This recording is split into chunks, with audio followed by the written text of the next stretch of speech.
The Houston newspaper, the Chronicle, has named El Paso the boot-making capital of Texas. But a local bootmaker who outfits the stars considers the Sun City the boot-making capital of the whole country.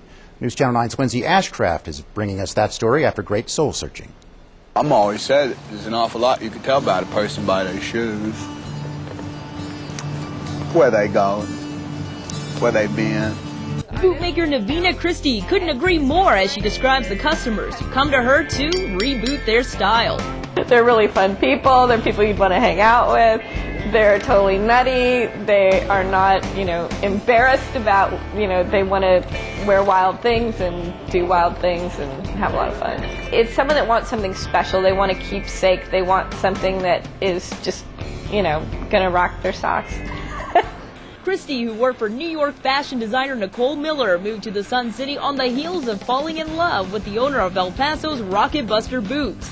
The pair became inseparable after Christie commissioned the company to collaborate on some outrageous boots for a runway show. Christie eventually stepped into her better half shoes as she now runs Rocketbuster, designing out-of-this-world boots for some pretty famous feet. You never know who's going to call over here. I mean, we've done boots for Sharon Stone, we've done boots for Steven Spielberg, Kate Capshaw, Dwight Yoakam. We've had Ethan Hawke just be sitting waiting for me when I walked in one day, which was kind of surprising. Christie says the goal of achieving superior quality keeps her on her toes as Rocketbuster uses the finest materials to hand-make these custom-designed boots, which have soul.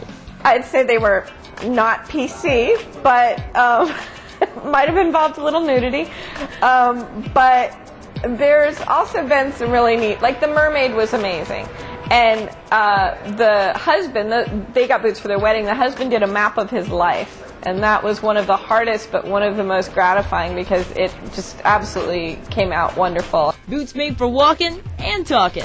I'm just glad that they make the people that wear them feel good. That I have one customer who's an opera diva, and she always looks amazing, and it's just part of her persona, and people now look at her and they're like, let me see what boots you're wearing, so that's cool. Christie says Rocketbuster contributes to the Sun City's rich history in cowboy boots, and El Pasoans should walk tall knowing this fact. We have Lou Casey, Tony Lama, you've got us, you've got Trace Outlaws, Stallion, Rocketbuster. You've got all the history of cowboy boots in El Paso, and it's been here for years and years and years. I would like it if every person you ran into in the airport when you said I'm from El Paso said, the boot town, how cool is that? Now that's what we're talking, a boot. With photojournalist Angel Rodriguez, Lindsay Ashcraft, News Channel 9. And this tonight, tea makers and